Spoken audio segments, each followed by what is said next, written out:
اشیریوں کے ہاتھوں پٹوائی، بابلیوں کے ہاتھوں پٹانا، گریکس کے ہاتھوں مرمت، رومنس کے ہاتھوں مرمت۔ یہ جو 2000 سال ہے، کیونکہ اب تو ظاہر بات ہے 21ویں صدی شروع ہو گئی، 20 صدیاں حضرت مسیح کو پوری ہو گئی۔ پہلی بات نوٹ کیجئے، حضرت مسیح کی پیدائش ہے سن 1 قبل مسیح۔ یہ نقطہ آپ نے کبھی سنا ہے یا نہیں؟ جب ملینیم کا سلسلہ شروع ہوا تھا پچھلے سال، تو میں نے بیان کر دیا تھا کہ ایک عجیب حساب کے اندر انہوں نے غلطی کی ہوئی ہے۔ حضرت مسیح کی پیدائش ہوئی 25 دسمبر کو، سن انہوں نے شروع کر دیا، جو اس کے بعد جنوری آئی تو پہلا سال شروع ہو گیا۔ اگر جنوری سے پہلا سال شروع ہوا تو یہ 6 دن جو ہے تو اس کے پچھلے سال میں تھے، لہذا کہا جائے گا کہ Jesus Christ was born 1 year before Christ BC۔ تو 1 قبل مسیح میں حضرت مسیح کی پیدائش ہوئی۔ یہ آخری اسرائیلی نبی اور رسول۔ یہودی علماء کی مخالفت، دشمنی، سولی پر چڑھوا دینا میں بیان کر چکا ہوں۔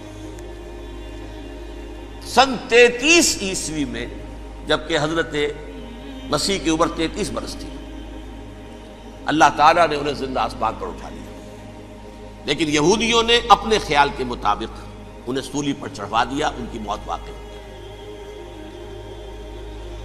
اگرچہ اس کے بعد یہ اختلاف ہے ان میں، یہودی کہتے ہیں وہ سولی پر چڑھ گیا، ختم ہوا، مر گیا۔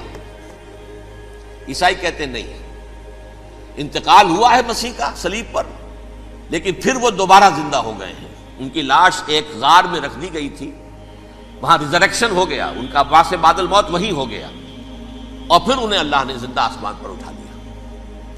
تو ہمارے اور عیسائیوں کے درمیان نوٹ کر لیجئے، یہ چیز مشترک ہے کہ حضرت مسیح آسمان پر زندہ اٹھائے گئے۔ فرق کیا ہے؟ وہ سمجھتے ہیں کہ سولی دیے گئے، سولی پر مرے، پھر زندہ ہوئے، پھر گئے۔ ہم سمجھتے ہیں کہ نہیں، وما صلبوہ وما قتلوہ، انہوں نے نہ صلیب دے سکے انہیں اور نہ انہیں قتل کر سکے، بل رفعہ اللہ الیہ، اللہ نے اٹھا لیا۔ پھر ہمارا اور یہ اس کا عیسائیوں کا ایک اور اتفاق ہے، سیکنڈ کمنگ آف جیسس، حضرت مسیح دوبارہ آئیں گے۔ یہ عیسائیوں کا بھی عقیدہ ہے اور ہمارا بھی۔ بہرحال تو جیسا کہ میں نے عرض کیا کہ اس وقت یہ عذاب استیصال، عذاب اکبر کے مستحق ہو چکے تھے، لیکن اللہ نے ان کی مدت دراز کی ہے، لیکن ان پر دنیاوی عذاب کا ایک کوڑا جو ہے اللہ تعالیٰ کی طرف سے اسی وقت برسا۔ بھی سمجھ سکتے ہیں یہ باتیں تھی کہ جن کو بڑھا چڑھا کر بیان کر کے اور پوپ کا اقتدار ختم کرا دیا اور توجہ مرکوز کر دی بائبل کی طرف۔ اب بائبل میں بڑا حصہ تو اولڈ ٹیسٹامنٹ کا ہے۔ نتیجہ کیا ہوا؟ یہود کی عظمت پروٹیسٹنٹس کے نزدیک مسلم ہو گئی۔ اصل قوم تو یہ ہے، وہ دشمنی بدلی کہ نہیں بدلی؟